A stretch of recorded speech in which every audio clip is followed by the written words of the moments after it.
La boîte à merveilles, par Ahmed Sefrioui. Chapitre 7. Les femmes de la maison s'achetèrent toutes des tambourins, des bandirs et des tambours de basque. Chacun de ces instruments avait sa forme, son langage particulier. Il y en avait de longs en céramique bleue, la base garnie de parchemin, de ventrus en poterie quasi rustique, de simples cadres en bois circulaire, tendus d'une peau de chèvre soigneusement épilée.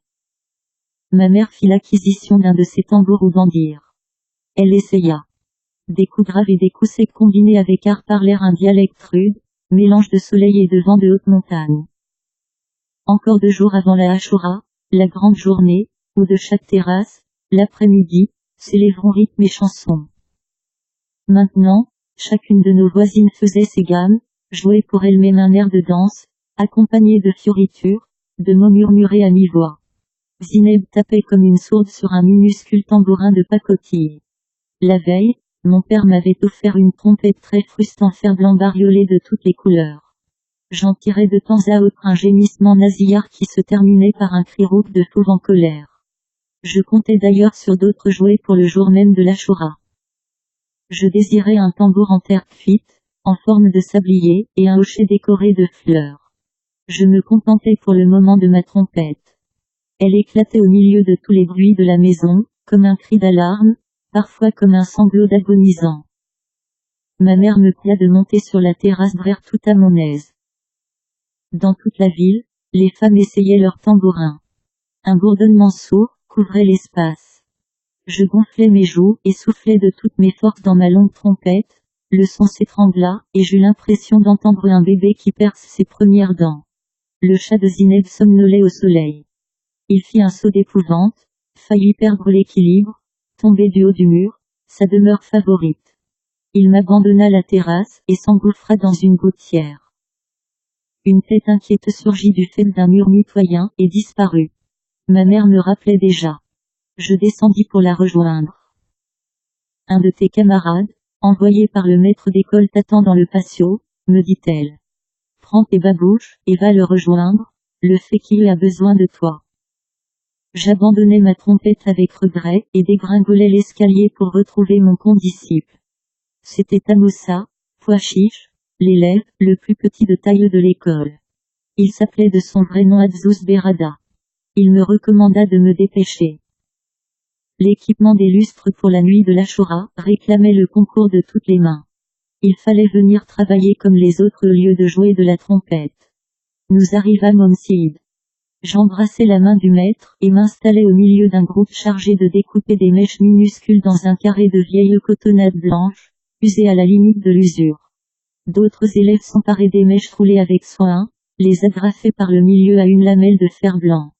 Le bout libre de la lamelle de métal formait un crochet et devait reposer sur le bord d'un verre, rempli moitié eau, moitié huile d'olive. Les grands, suspendus à une échelle branlante, accrochés aux auvents des fenêtres et au plafond de la salle d'école des lustres en fer forgé. De conception très simple, ces lustres étaient formés d'un ou de plusieurs cerceaux reliés entre eux par des tiges rigides. À ces cerceaux venaient se coller des cercles étroits où seraient logées les petites veilleuses, des verres ordinaires munis d'une mèche qui nageait dans l'huile. Pour obtenir un bel effet, les élèves mélangeaient à l'eau des veilleuses des poudres de couleurs diverses. Quand j'arrivais, les lustres étaient loin d'être entièrement garnis.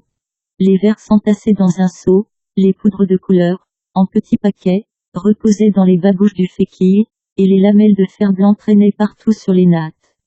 Nous travaillâmes activement. Amoussa se coupa le pouce avec une lamelle et partit se faire soigner chez lui en pleurnichant doucement.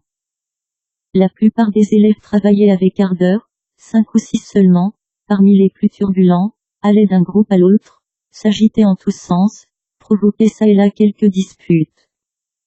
Notre tâche fut terminée avant le coucher du soleil. Avant de quitter l'école, nous chantâmes des cantiques en l'honneur du prophète, récitâmes en chœur quelques versets du Coran. Le maître prononça avec ferveur des invocations pour attirer la bénédiction sur nous, sur nos parents, et sur l'ensemble de la communauté musulmane. Il n'a point oublié, dans ses prières, le sultan prince des croyants, qu'Allah prolonge son existence et l'aide à supporter le lourd poids du royaume. Nous restâmes silencieux, à attendre que le maître nous fît signe de partir. Mon tour vint assez rapidement. Je baisai la main du maître, enfilai mes babouches, et sortis. À la maison, je trouvai ma mère très ennuyée. Il n'y avait plus de pétrole dans la lampe. Ma mère avait oublié d'en faire acheter. Je lui proposai de faire sa commission. Elle refusa. Driss Elawad rentra. Ma mère descendit au premier. Je l'entendis chuchoter sur le palier de Rahama. Le pas de Driss Elawad retentit de nouveau dans l'escalier. Il avait accepté de rendre service à ma mère. De la rue me parvint la voix grêle d'un vendeur de bougies. Des bougies et des allumettes, criait-il. Nous ne nous servions plus de bougies. C'était bon pour les gens pauvres, sans argent, ceux qui ne peuvent se payer une belle lampe munie d'une glace pour refléter la lumière, bon aussi pour les personnes arriérées qui craignent les explosions, la fumée et la mauvaise odeur, autant d'inconvénients qui n'existent que dans leur imagination. La nuit tomba brusquement. Nous attendions impatiemment le retour de notre voisin pour éclairer la chambre. Quelqu'un toussa à la porte d'entrée de la maison. Driss Elawad demanda s'il n'y avait personne sur son passage. Ma mère se précipita chez Rahama, ramena sa bouteille à moitié pleine de pétrole. À la lumière d'un bout de chandelle, elle dévissa le bec, remplit la lampe, nettoya la mèche de son charbon et alluma. Soirée de bénédiction, lui dis-je. Que ta soirée soit bénie, me répondit ma mère. Lala Zoubida, appela Lala Kueneza du rez-de-chaussée, bénie soit ta soirée. Pourrais-tu me donner un brin de menthe? Sidi Mohamed va te le porter. Ma mère me donna quelques branches de menthe très parfumées. J'allais fièrement les offrir à la chouafa. Je la trouvai dans le patio. Une odeur d'encens, de benjoin, et de bien d'autres aromates alourdissait l'atmosphère. J'étais persuadé qu'une assemblée de démons, attirés par toutes ces odeurs, se tenait dans la pénombre. Lala Kueneza, pour me remercier, me mit dans le creux de la main une poignée de grains de sésame. Je pensais que c'était là une part d'un repas mystérieux offert au génie par la sorcière. J'y goûtais du bout de la langue. Le goût de sésame n'avait rien de suspect. Je mangeais. Les grains se collaient autour de mes lèvres et sur le bout de mon nez. Ma langue balayait ce qu'elle pouvait atteindre. J'époussetais l'excédent avec les doigts. Il faisait noir dans l'escalier, mais l'obscurité ne m'effrayait guère. Le vide qui s'ouvrait devant moi n'était vide qu'en apparence. Des présences muettes s'écartaient pour me laisser passer. Lorsque j'aurai l'âge requis, toutes ces présences se découvriront mes yeux de voyant. J'entendis ma mère prononcer solennellement. Dieu est le plus grand. Quelqu'un demanda. Est-ce le muezzin annonçant la prière de l'Acha que j'entends? Oui, répondit ma mère. Dans le noir, je retenais mon souffle, j'écoutais avec attention. Je n'entendais point de muezzin. Les femmes, dit-on, ont l'oreille plus fine que les hommes. Mon père ne tarda pas à arriver. Le dîner se déroula comme à l'ordinaire. Avant de nous coucher, mon père me fit part de son intention de m'emmener le lendemain, dans la matinée, me promener dans les souks et choisir mes jouets. Nous irions aussi à Bab Moulay Idriss faire l'acquisition d'un cierge. La nuit de l'Achoura, je l'offrirai au maître d'école. J'étais heureux. Une seule chose m'ennuyait. Je savais qu'il m'était impossible d'échapper à la séance du coiffeur. Mon père ne manquerait pas de me conduire à Chemaïn dans l'étroite boutique de Si Abderrahman, le barbier. Je n'aimais ni Si Abderrahman, ni sa boutique. Je me couchais, mais le sommeil avait fui mes paupières. Je rêvais longtemps à des cierges monumentaux, décorés de dentelles de papier finement ajourées par une main patiente, de rasoirs étincelants, de tambours en forme de sablier, de lustres en fer forgé chargés de godets de cristal. Mon père ne connaissait rien à l'art délicat de vendre et d'acheter. Il ignorait les subtilités du marchandage, et la volupté d'obtenir un objet, un sou moins cher que ne l'a payé le voisin. Il m'emmena, après le repas du matin, faire le tour des marchands de jouets. Dans chaque rue, résonnaient les tambourins, les grelots des hochets de fer blanc, le chant des fluciaux. Les marchands de tambourins se démenaient dans leurs échoppes, devenues étroites tant ils s'y entassaient de marchandises. Des tambourins, des bandirs, des tambours de basque, des trompettes et des pipeaux pendaient par grappes, s'amoncelaient en tas multicolores, envahissaient les étagères. Un peuple de femmes, d'hommes mûrs, de fillettes et de garçons faisaient cercle autour de chaque magasin. Les uns essayaient un instrument, les autres les accompagnaient de battements de mains, jacassaient, réclamaient, discutaient avec le marchand qui ne savait plus où donner de la tête. Une foule de campagnards, descendus de leur lointain village, s'approvisionnaient en sucre, épices, cotonnades et instruments de musique. Ils encombraient la rue de leurs paquets. Je m'accrochais à la main de mon père, occupé à écarter les passants pour nous frayer un chemin. J'eus mon tambour en forme de sablier, un petit chariot bizarre en bois et une nouvelle trompette. Mon père me laissait choisir, payait sans discuter. Je lui tenais de longs discours, lui posais 1000 questions auxquelles il répondait rarement. Il souriait à me voir si excité. Nous terminâmes nos enquêtes par l'achat d'un cierge d'une livre de poids. La rue Bab Moulay Idriss débouche dans le quartier des fabricants de ceintures brodées et des marchands de fruits secs. Près d'un pied de vigne séculaire, s'ouvrait la boutique de Si Abderrahman le coiffeur. Le Ma'alem Bnou Achir occupait la boutique qui lui faisait vis-à-vis. Chacun avait sa clientèle. Les deux barbiers ignoraient la concurrence. Mon père venait se faire raser les cheveux depuis son installation à Fès, dans la boutique de Si Abderrahman. Les barbiers participent à de nombreuses cérémonies familiales. À ma naissance, mon père, montagnard transplanté dans la grande ville, désirait néanmoins fêter dignement mon arrivée au monde. Si Abderrahman lui fut d'un excellent conseil. Il vint, selon l'usage, accompagné de ses deux apprentis, placer les invités et faire le service pendant le repas. Lors de ma première coupe de cheveux, mon père eut recours à ses soins, et fit encore grand cas de ses avis et recommandations. Je n'aimais pas Si Abderrahman. Je savais qu'il serait chargé de me circoncire. Je redoutais ce jour. Je sentais des frissons me parcourir l'épiderme, quand je le voyais manier le rasoir ou les ciseaux. Nous le trouvâmes occupé à pratiquer une saignée. Le client présentait sa nuque rasée, Si Abderrahman se penchait sur le cou du patient. Je détournais les yeux de ce spectacle. Si Abderrahman planta devant tous en fer blanc derrière la tête de l'inconnu, et nous souhaita en termes courtois une heureuse journée. Je vois, dit-il, que ce jeune homme a été gâté. Un tambour, une trompette, un magnifique chariot, et un cierge. Il est vrai que le cierge est destiné aux féquilles. Il faut toujours être très bien avec son maître. Sinon, gare à la baguette de cognacier. Tout le monde se mit à rire. Je rougissais d'indignation. La baguette de cognacier n'a rien de risible.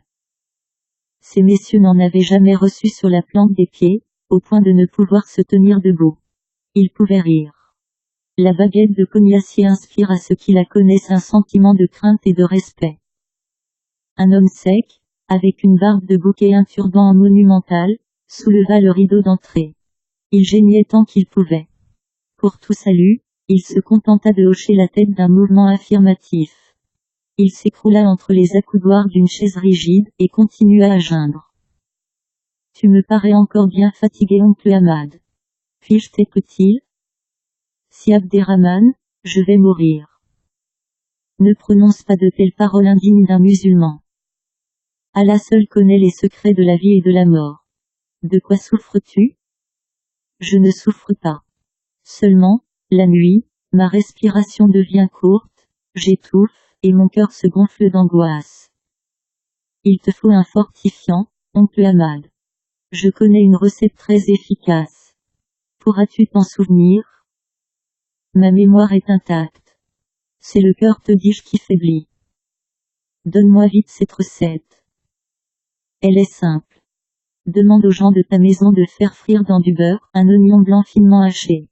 Mélange à cet oignon frit 2 cuillerées de miel, de l'anis et des grains de sésame, ajoute du gingembre et de la cannelle, parfume l'ensemble avec 3 clous de girofle. Si tu absorbes une bouchée chaque matin de ce remède, tes malaises disparaîtront. Si Abderrahman, Dieu te récompensera le jour du jugement. Je savais que ta sagesse me serait d'un grand secours.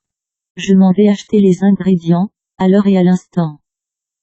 L'oncle Ahmad soupira, s'agita, finit par s'extraire de son siège, et partit, poussant de sourds gémissements. Si Abderrahman vérifia l'adhérence des ventouses qu'il avait posées sur la nuque de son mystérieux client. Aujourd'hui, Mon aide est absent, et l'apprenti en prison, pour je ne sais quel méfait, je suis seul à travailler, expliqua Si Abderrahman. Il continua, s'adressant à mon père. J'espère Ma'alem Abdeslem que tu n'as rien de bien important à faire. J'en ai pour un moment à pratiquer cette saignée. J'en ai fait une hier à l'un de tes amis, Moulay Larbi Alaoui le babouchier. Cet homme me plaît. Toujours digne, sobre de paroles et de gestes. Ce qui m'étonne, c'est qu'il n'ait point d'enfant. Peut-être a-t-il une femme trop âgée? Les gens de ta maison doivent connaître la femme de Moulay Larbi. On raconte que c'est une chérifa au cœur généreux. Grâce à son aide, Moulay Larbi a pu payer ses dettes et remonter son atelier. Je sais que ses affaires sont maintenant très prospères. Mon père écoutait, indifférent. Si Abderrahman repassait un rasoir, se penchait sur la nuque du patient aux ventouses, rangeait de menus objets dans un tiroir.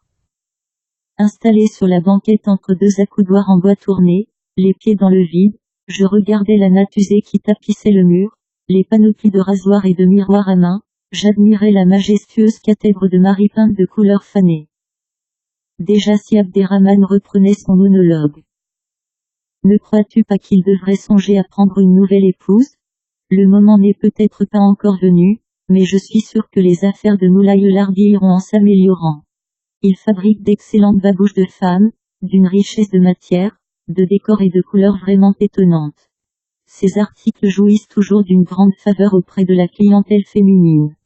Il n'y a que les femmes pour faire la fortune des uns ou la ruine des autres. Il paraît que dans certains pays, les femmes vont même se faire arranger les cheveux chez le coiffeur. Que ne suis-je né dans l'un de ces pays fabuleux? Si Abderrahman exhala un long soupir de regret et reprit. Je n'ai point le droit de me plaindre, je suis le coiffeur attitré de plusieurs familles de notre haute société. Elles sont généreuses. Dieu saura les récompenser. Louange à Dieu. Un nouveau visiteur fit son entrée. Le salut sur vous, dit-il. Sur vous le salut, la miséricorde et la bénédiction d'Allah, répondit Si Abderrahman. Mon père remua les lèvres, le client aux ventouses toussa à 3 reprises, cracha quelque part et se figea dans sa pose rigide. Il nous tournait le dos. J'apercevais les franges de sa barbe qui dépassaient sur le côté. Ses oreilles d'un rouge cerise ressemblaient à des fleurs étranges. Il devait être assez âgé et travaillait, à voir la couleur de sa nuque, au champ ou dans un des multiples jardins qui entourent Fès. Il cessa de m'intéresser. Je regardais le nouveau venu. Jeune, la peau d'une blancheur de cire, les sourcils bien fournis et la barbe plus noire que l'aile du corbeau, son visage rayonnait de douceur.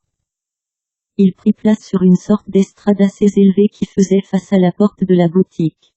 Si Abderrahman, tout en vaquant à de mystérieuses besognes, ne cessa de lui prodiguer les sourires et les mots aimables. Lorsque le jeune homme se fut installé, le coiffeur poussa un ou deux hennissements pour manifester sa joie et entama la conversation. Comment va ton vénéré père, Sidi Ahmed? Dieu le conserve en parfaite santé et multiplie ses biens. Souffre-t-il toujours de son genou? Cela va mieux. J'en suis fort heureux. J'en suis très heureux, très heureux. Mon onguent a dû agir. Il a même agi au-delà de mes espérances. Et toi, mon fils?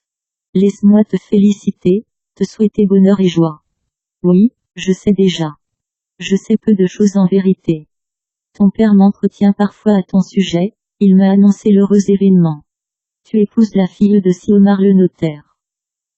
Pendant tout ce monologue, le nommé Si Ahmed ouvrit la bouche plusieurs fois, tenta de placer un mot, mais Si Abderrahman devinait ses réponses et lui épargnait la fatigue de les formuler. Le barbier poursuivait. Si Omar est un homme de Dieu. Dans une époque où s'étale la corruption, l'injustice, l'avidité, c'est un bienfait d'Allah de rencontrer un homme comme Si Omar, ou comme ton vénéré père H. Jali. Il se tourna vers mon père pour le renseigner. Sidi Ahmed est le fils de El Hadj Jalil Amrani, le marchand de thé du quartier Sarah. Tu dois le connaître. Si. Tu dois le connaître, il a fait 3 fois le pèlerinage au lieu saint. Par 3 fois, il toucha la pierre noire. Je prie Dieu de m'accorder la faveur d'être au paradis, le voisin d'un homme aussi pieux. Sidi Ahmed va épouser la fille de Si Omar le notaire. Si Omar possède outre la science, la sagesse, et la courtoisie, des biens matériels, Dieu augmentera sa fortune. Il s'adressa à Sidi Ahmed. Que deviennent tes études? Je t'ai connu bébé, te voilà maintenant, un savant. Je ne suis qu'un mendiant de la science, dit enfin Sidi Ahmed. Il plaça cette phrase par surprise. Si Abderrahman suçait l'embouchure d'une de ses ventouses. Il ajouta, profitant toujours du silence forcé du barbier.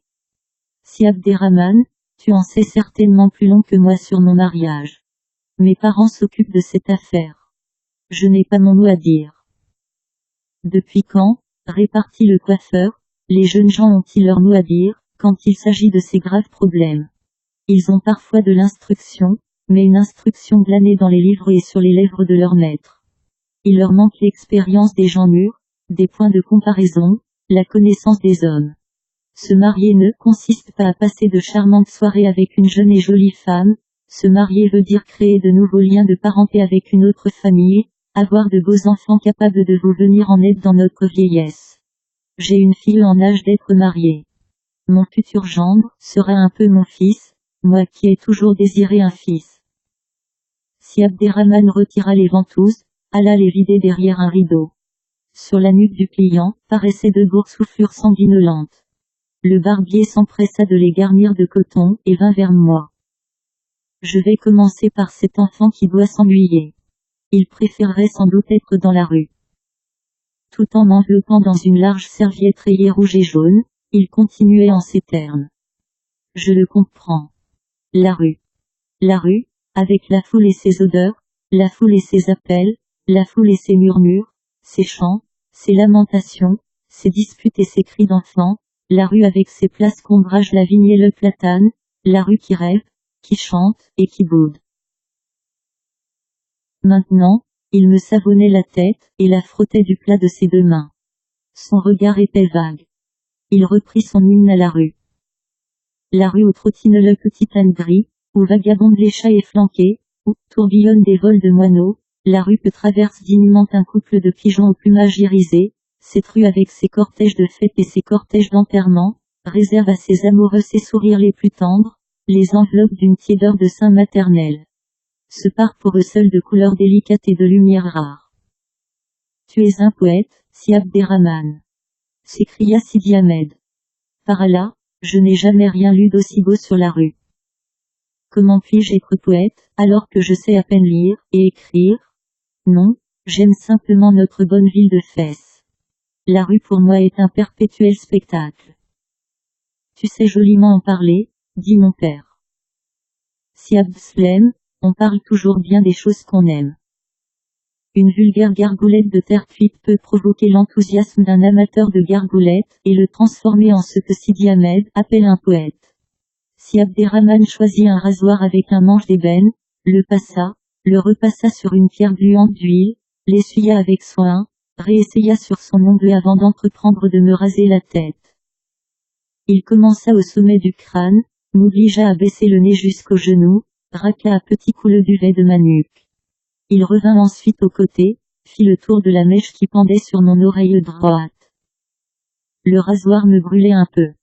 Je ne disais rien. Je n'écoutais même plus la conversation. Une torpeur m'envahit. Je finis par m'endormir. Ma tête s'en alla de travers, et la lame me mordit légèrement. Je me réveillai en sursaut. Le coiffeur discutait toujours. Des gouttes de sueur couvraient mon front, dégoulinaient le long de mon nez. Il s'arrêta enfin, épousseta mon visage et mon cou à l'aide d'une serviette, et me démaillota. Je me sentis léger, comme saigné à blanc. J'eus mal au cœur. Je cherchais des yeux, mon père. Il s'aperçut de mon malaise, se mit debout, se porta à mon secours. Viens, me dit-il, l'air frais te fera du bien. Si Abderrahman, j'ai besoin d'être rasé moi aussi, mais je reviendrai le soir, cet enfant paraît fatigué. Messieurs, je vous laisse dans la paix d'Allah. Nous voici de nouveau dans la rue, jamais elle ne me parut aussi belle, aussi enchantée que ce jour-là. Je me sentis beaucoup mieux. Arrivés à la maison, nous nous installâmes pour le repas. Le bourdonnement des tambourins nous parvenait de toutes les terrasses. Au premier étage, Zineb tapait sans rythme sur son jouet de 4 sous, une tarifa en terre cuite, qui ne mesurait pas plus d'un empan. Je pris à peine le temps de manger, j'avais hâte de la faire mourir de jalousie. Je trouvais 2 bâtonnets, je me passais le tambour en forme de sablier en bandoulière, et je commençais une nouba de ma composition à crever le tympan de tous les habitants du quartier. Je réfléchis. Ma musique devait être plus riche. Je m'équipais en homme orchestre. Je m'assis, mis mon tambour par terre sur ses bords, je réussis à coincer ma trompette entre les genoux. Mes mains manièrent le bâtonnet avec vigueur. Je soufflais de toutes mes forces dans la trompette. Bruit de tambour et mugissements se mêlèrent. La musique devenait assourdissante. Zineb vint me rejoindre pour prendre part à la fête. Nous improvisâmes le plus beau concert qui eût jamais fait résonner les murs de notre maison. Les femmes, y compris ma mère, crièrent grâce. Elles n'appréciaient pas notre musique. Elles nous conseillèrent de monter sur le belvédère de la terrasse charmer les oreilles des voisins. Auparavant, ma mère me demanda d'enlever ma djellaba et mon vieux gilet. Elle désirait m'essayer une chemise neuve. Elle me la passa par-dessus la vieille. Elle craquait d'après. Ma mère paraissait satisfaite du travail de la couturière. La chemise me couvrait entièrement et tombait jusqu'au sol. Mes bras se perdaient dans les immenses manches. Le col, de 2 doigts de hauteur, était fait de plusieurs épaisseurs de tissu et fermé sur le côté par un cordonnet de soie blanche. Je ne pensais qu'à mon tambour, cette séance d'essayage m'ennuyait. Je pus me libérer, reprendre mon vieux gilet et ma djellaba. Je courus vers la terrasse. Zineb m'attendait en compagnie de 2 filles et d'un garçon venu des maisons mitoyennes, chacun avec son instrument de musique. Le garçon tenait un tambourin comme les filles. Il l'abandonna pour s'emparer de ma trompette. Il était plus âgé que moi et se connaissait en musique. Il sut tirer de cette trompette, simple en apparence, les rugissements les plus inattendus. Nous nous abandonnâmes à la joie du rythme, nous nous saoulâmes de bruit. Des femmes richement habillées se perchèrent sur les murs pour nous admirer.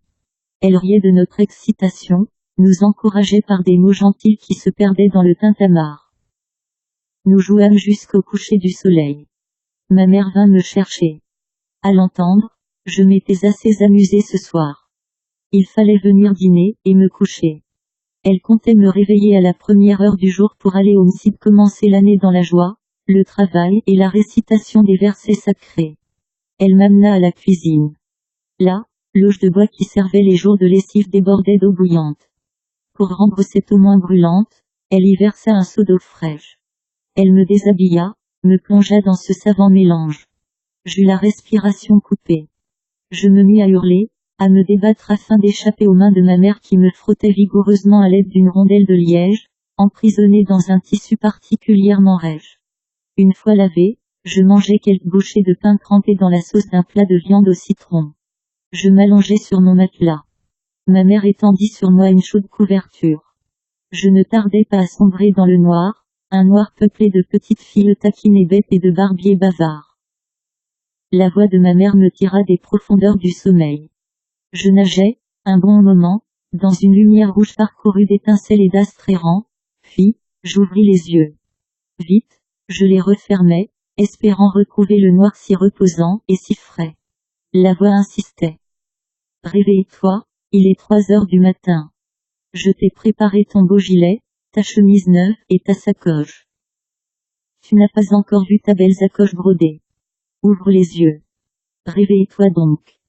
Je pleurnichais, je me frottais énergiquement les paupières de mes poings fermés. Je tentais plusieurs fois de me recoucher, mais ma mère fut impitoyable. Elle se mouilla la main et me la passa sur la figure. Mes oreilles cessèrent de bourdonner. J'entr'ouvris mes cils avec précaution. Mon père, habillé d'une djellaba de laine fine, me souriait. Prépare-toi pour fêter l'Achoura au msid avec tes camarades. Du courage. Du courage. Ce fut dans un état de somnambule que je me lavai les yeux, me rinçai la bouche, me rafraîchis les membres. Je retrouvai ma lucidité lorsque ma mère me passa, à même la peau, ma chemise neuve, craquante d'après. Elle me grattait horriblement. À chaque mouvement, je remplissais la pièce d'un bruit de papier froissé. Je mis mon gilet rouge au dessin compliqué et bien en relief. Ma sacoche en bandoulière, je complétais cet ensemble très élégant par la djellaba blanche qui dormait au fond du coffre de ma mère. Elle sentait la fleur d'oranger et la rose séchée. Me voilà devenu un autre homme.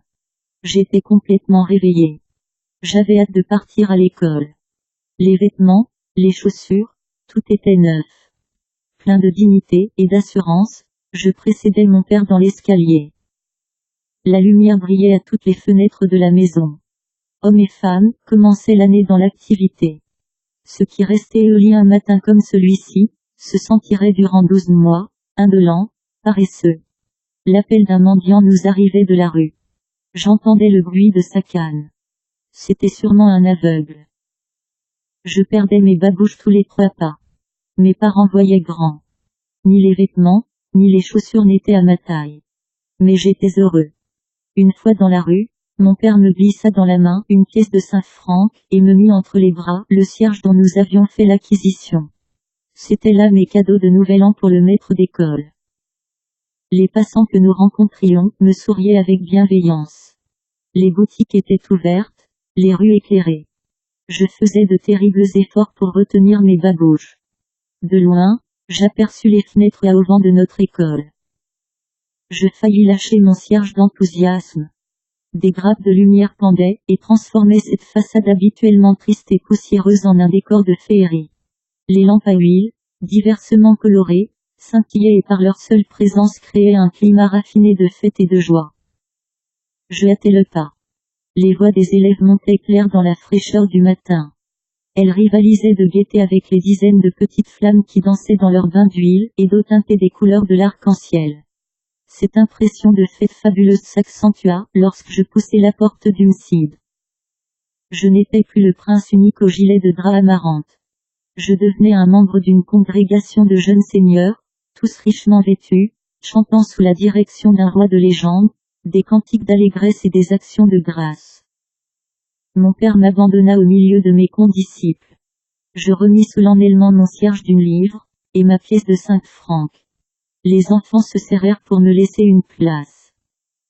Je scandais les versets coraniques avec conviction. D'autres élèves arrivèrent.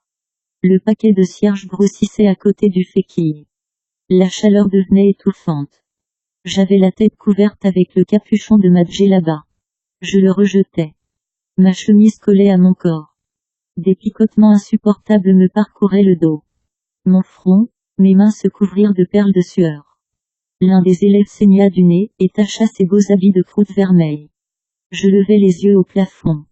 Les petites flammes dansaient, grésillaient, lançaient parfois une étincelle bleue. Je me taisais pour les entendre psalmodier comme la parole de Dieu. Leur voix se confondait avec celle des élèves. J'étais convaincu qu'aucune d'elles ne célébrait la choura silencieuse dans sa cage de verre, indifférente aux ondes de bonheur qui déferlaient sur nos visages. Ce matin, les objets les plus ordinaires, les êtres les plus déshérités, mêlaient leur voix aux nôtres, éprouvaient la même ferveur, s'abandonnaient à la même extase, clamaient avec la même gravité que nous, la grandeur et la miséricorde de Dieu, créateur de toutes choses vivantes. Après la récitation du Coran, nous chantâmes des cantiques. Les parents de certains élèves psalmodiaient avec nous. Ils étaient venus accompagner leurs enfants. Ils n'avaient peut-être pas de besogne qui les attendait, ils célébraient la choura au msjid comme au temps de leur enfance. La lumière des veilleuses devenait jaune, s'anémiait à l'approche du jour. Dans la rue, la circulation était devenue intense. 2 moineaux voletèrent autour des lustres accrochés aux auvents des fenêtres. Le maître, les yeux au plafond, les 2 mains ouvertes dans un geste d'offrande prononça de longues invocations. Il demanda à Allah de protéger et de faire prospérer les affaires de la communauté des musulmans, d'étendre ses grâces sur les vivants et les morts, de développer les liens de solidarité entre les humains, de faire régner sur cette terre l'ordre, la justice et la compassion. Amin. Amin. C'était la première fois que je voyais le féquille sans baguette de cognacier. Il me parut beau, enveloppé dans sa djellaba à raies blanches et noires, les épaules couvertes d'un burnous de drap gris. Il nous donna 3 jours de repos. Le jour de la rentrée étant un jeudi, le congé durerait 4 jours. J'embrassai la main du féquille avant de rentrer chez nous. Il me chargea de présenter à mes parents ses vœux pour la nouvelle année et prononça quelques invocations en leur faveur. La rue était maintenant très animée. Presque tous les passants s'étaient habillés de neuf. Les uns revenaient du marché chargés de paniers d'alpha qu'ils tenaient écartés pour ne point salir leurs beaux effets. D'autres flânaient, des œufs frais.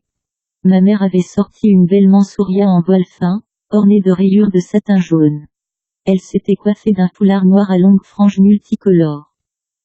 La bouilloire chantait. Mes parents attendaient mon retour pour déjeuner. Ma mère avait cuisiné une pile de galettes en pâte feuilletée, de forme carrée. Elle les enduisit de beurre frais et de miel. C'était un délice. Je pris 2 grands verres de thé à la menthe. Pendant le repas, mes parents établirent un programme pour la journée. Le matin, mon père se proposait de m'emmener à Moulay Idriss, le patron de la ville. Après la prière en commun, nous reviendrions déjeuner. L'après-midi, j'accompagnerai ma mère chez notre amie Lala Esha. J'aurai le droit d'emporter avec moi l'une de mes trompettes, le tambour en poterie fragile risquait de se casser en route. Ma bonne étoile en décida autrement. Après avoir bagnaudé avec mon père dans les rues encombrées de passants, après avoir fait l'acquisition d'un plat de céramique bleue sur la place des notaires où les potiers exposaient ce jour leur production, nous pénétrâmes dans le sanctuaire de Moulay Idriss. Là, nous accomplîmes les rites de la prière de l'Oli et nous partîmes déjeuner. Lala Esha vint nous surprendre à la fin du repas. Ma mère manifesta une grande joie à la revoir. Les 2 femmes se prodiguèrent mutuellement des baisers pointus, des formules de politesse et des mots aimables. Mon père les laissa à leurs effusions, disparus. J'avais une envie folle de jouer du tambour, de lancer quelques beuglements avec ma trompette, mais je savais que ma mère ne tolérerait pas de tels débordements. Je m'abstins. J'attendais le soir pour me livrer corps et âme à la musique. Je restais dans un coin à écouter les propos de notre visiteuse. Elle laissa entendre dès son arrivée, qu'elle avait beaucoup à raconter. Ma mère disposait de tout son temps et frétillait de curiosité. Elle n'oublia pas, malgré tout, de remplir ses devoirs d'hôtesse. Elle souffla sur la braise, ajouta une bolée d'eau dans la bouilloire, rinça les verres. Elle ouvrit une boîte de fer blanc et en sortit une demi-douzaine de gâteaux de semoule. Lala Esha, installe-toi sur le grand divan, le thé sera bientôt prêt. Non non non. J'ai dit sur le grand divan, à la place d'honneur. Je t'en supplie, installe-toi confortablement, insista ma mère.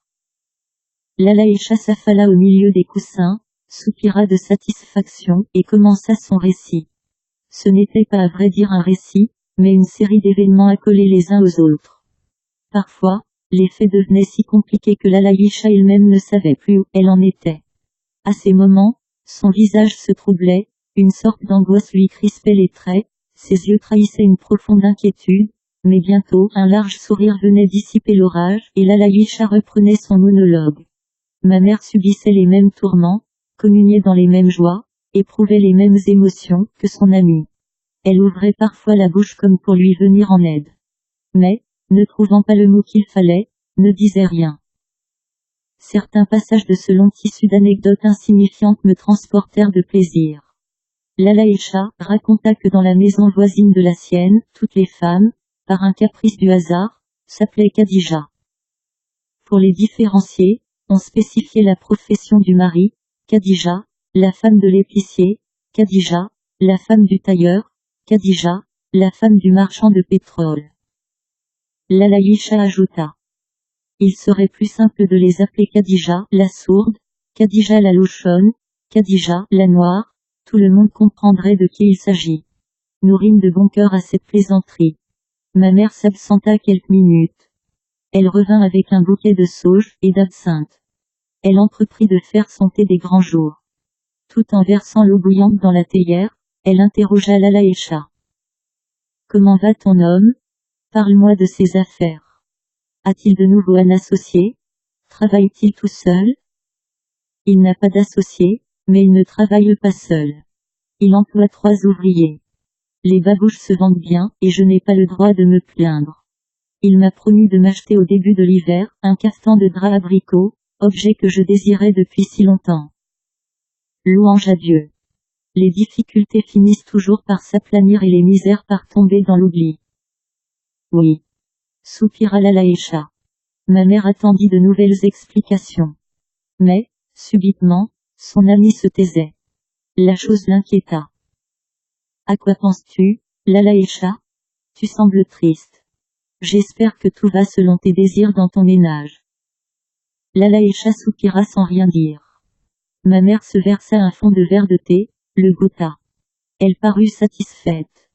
Elle servit son invité et me servit. Lalaïcha parla enfin. Elle se pencha sur ma mère et lui chuchota à voix basse. Nous sommes de bien faibles créatures, nous les femmes. Dieu seul est notre soutien et notre mandataire. Gardons-nous bien de faire confiance aux hommes. Ils sont. Lalaïcha ne trouva pas l'épithète juste, elle se contenta d'agiter ses mains à la hauteur de ses épaules et de lever les yeux au ciel. Ma mère me permit de monter sur la terrasse jouer du tambour. Je compris que les deux femmes avaient des secrets à se communiquer et craignaient mes oreilles indiscrètes. J'étais ravi de l'aubaine. Je montais sur la terrasse. Seul dans ce vaste univers, je me livrais aux joies du rythme. J'inventais les combinaisons les plus barbares. Je tapais sur les deux faces de parchemin de mon sablier en poterie, d'une baguette rageuse. Les murs multipliaient les sons. Pendant ce temps, Lalaïcha et ma mère, penchées l'une sur l'autre, papotaient. Le soir, des bouquets de femmes richement vêtues ornaient toutes les terrasses. Les tambourins résonnaient, les chants fusaient de partout. Le soleil en robe d'or s'attardait à l'horizon, baignait toute la ville de roses fanées et de mauve délicats. La première étoile clignota. Ce fut le signal. Lalaïcha embrassa ma mère et partit. La lampe à pétrole fut allumée. Nous étions sans entrain. Mon tambour et ma trompette gisaient sur un matelas. J'en étais dégoûté.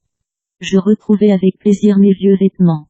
De mes habits neufs, je ne gardais que la chemise, grâce à la chaleur de mon corps, son tissu s'était humanisé. Pour échapper au bruit des tambours qui bourdonnaient encore sous mon crâne, j'ouvris ma boîte à merveille. Mes yeux, et là, n'avaient plus la force de regarder.